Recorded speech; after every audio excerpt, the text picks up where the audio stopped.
दोस्तों, भारत एक ऐसा देश है जहां बहुत सारे धर्मों के लोग रहते हैं और उनके धर्मों के अनुसार उनके अपने अपने धार्मिक स्थल भी हैं, जैसे मंदिर, मस्जिद, गुरुद्वारा, चर्च आदि, जहां भगवान की अलग अलग रूपों में पूजा की जाती है। वहीं अगर मैं कहूं कि भारत में ही एक ऐसी जगह है जहां के मंदिर में किसी भगवान की नहीं बल्कि भारतीय सेना के एक वीर नौजवान की तस्वीर मौजूद है और लोगों के मन में उनके लिए जो सम्मान और आस्था है वो शब्दों में बयां नहीं किया जा सकता। जी हाँ दोस्तों, मैं बात कर रही हूँ भारत के सिक्किम राज्य की राजधानी गंगटोक के पास स्थित बाबा हरभजन सिंह के मंदिर की। आपको जानकर कैसा लगेगा कि भारतीय सेना में एक ऐसा जवान है जिन्होंने मौत के बाद भी अपनी नौकरी नहीं छोड़ी। वो मौत के बाद भी पूरी ईमानदारी से अपनी ड्यूटी निभाते हैं। इतना ही नहीं, उन्हें बाकी सभी सैनिकों की तरह सैलरी दी जाती है, 2 महीने की छुट्टी मिलती है, समय समय पर उन्हें प्रमोशन भी दिया जाता है और बाकी तमाम सुविधाएं भी दी जाती हैं। ये बात सुनने और पढ़ने में थोड़ी अजीब लगती है, लेकिन सच है।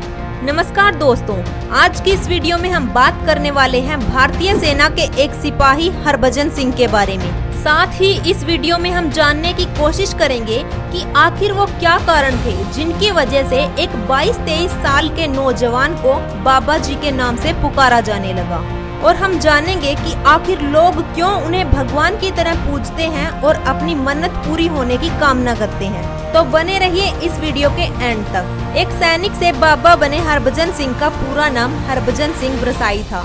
वह एक बहादुर भारतीय सेना के सिपाही थे।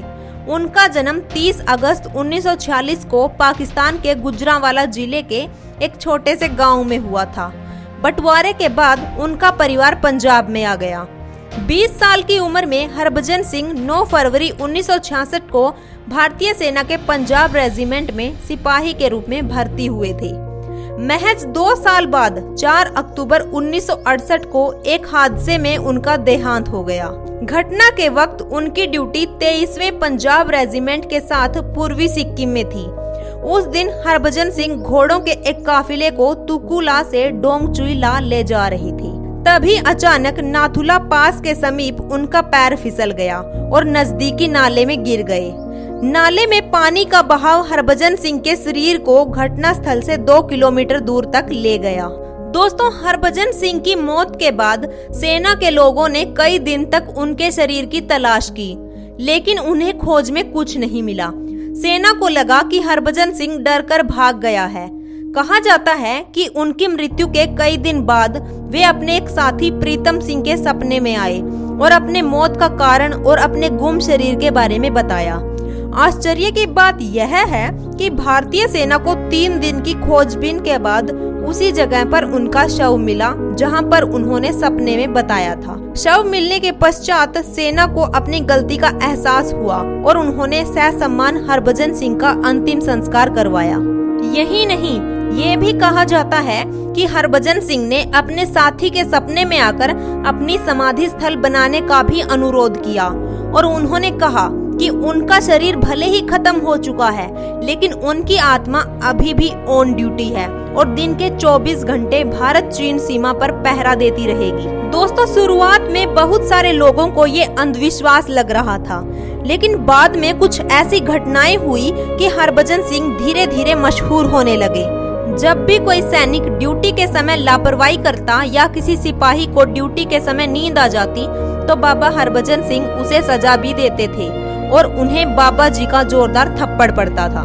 हरभजन सिंह की देशभक्ति और साहस से केवल भारतीय सेना ही नहीं बल्कि चीनी सेना भी अछूती नहीं रही है। कई बार ऐसा हुआ कि भारतीय सेना को चीन की तरफ से ये खबर आने लगी कि उन्हें अपनी सीमा में घोड़े पर सवार हुआ एक सैनिक कई बार रात को नजर आया है। आप कृपया उसे वापस बुला लीजिए।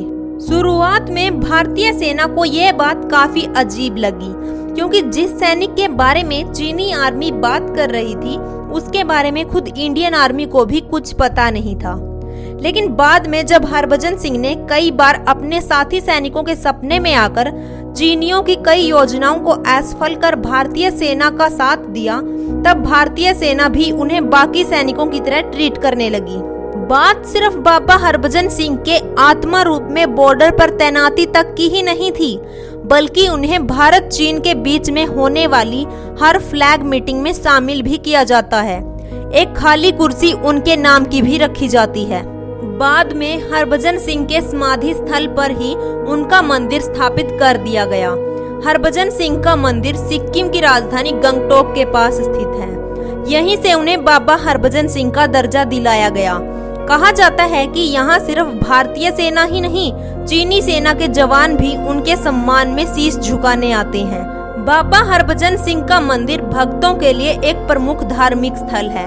यहाँ पर आने वाले लोग अपनी मनोकामनाओं को पूरा करने के लिए प्रार्थना करते हैं और बाबा हरभजन सिंह की आत्मा को श्रद्धांजलि देते हैं। हर साल 4 अक्टूबर को उनकी पुण्यतिथि पर मंदिर में खास कार्यक्रम होते हैं। ये दिन उनके याद में विशेष रूप से मनाया जाता है। इस दिन उनके मंदिर में भजन कीर्तन और धार्मिक कार्यक्रम आयोजित किए जाते हैं। नाथुला में बाबा हरभजन सिंह की याद में 2 स्मृति स्थल बने हैं। इनमें से एक है ओल्ड बाबा मंदिर, जो ओल्ड सिल्क रोड पर बना है। दूसरा न्यू बाबा मंदिर कहलाता है। यह नाथुला में ही है, लेकिन ढोकलाम से नजदीक है। नए और पुराने दोनों मंदिरों में साल भर हर दिन श्रद्धालुओं का तांता लगा रहता है। श्रद्धालुओं की हिफाजत के लिए हफ्ते में हर दिन 24 घंटे फौजी तैनात रहते हैं। फौजियों को अपने शहीद साथियों की रूहानी ताकत पर पूरा यकीन है। सेना के जवान बाबा हरभजन सिंह के मंदिर की चौकीदारी करते हैं। मंदिर में हरभजन सिंह की मूर्ति, जूते, आर्मी ड्रेस, टोपी, बिस्तर और अन्य सामान रखे हुए हैं। यहाँ हर दिन उनके जूतों पर पॉलिश भी की जाती है। मंदिर के बाहर एक बोर्ड लगा हुआ है जिसमें बताया गया है कि मान्यताओं के अनुसार मंदिर में जल चढ़ाने के बाद उसे पी लेने से बीमार व्यक्ति ठीक हो जाता है। इसलिए भक्त वहां बोतल में पानी लाकर रख देते हैं और फिर उसे लेकर घर चले जाते हैं। ये जल 21 दिन तक इस्तेमाल किया जा सकता है। इस तरह भक्तों के दुख दूर होने की मान्यता है। ऐसी भी मान्यता है कि बाबा हरभजन सिंह आज भी भारतीय सेना में अपनी ड्यूटी निभाते हैं।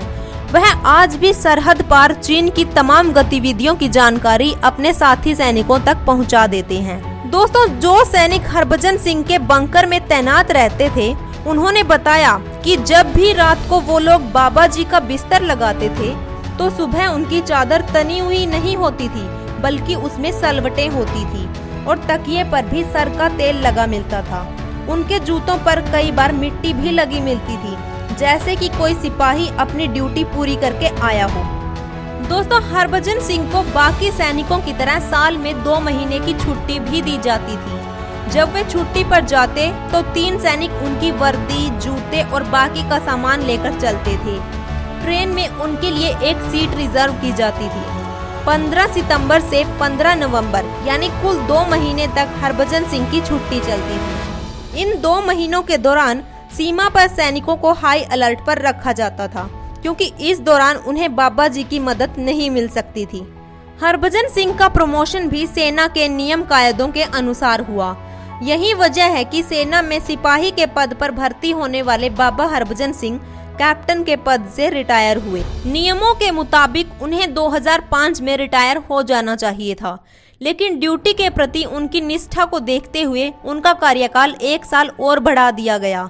आखिरकार 2006 में हरभजन सिंह रिटायर हो गए। दोस्तों, आज भी अगर कोई नया जवान भारत चीन सीमा पर तैनात होता है तो वो पहले बाबा जी के मंदिर जाकर उनका आशीर्वाद लेता है। सिक्किम की ठंड इतनी असहनीय होती है कि यहाँ साल के ज्यादातर महीने बर्फबारी होती रहती है और टेम्परेचर माइनस में रहता है।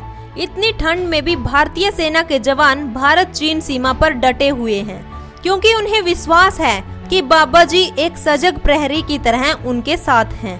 दोस्तों, भारतीय सेना के ऐसे वीर सिपाही को मेरा सत सत नमन।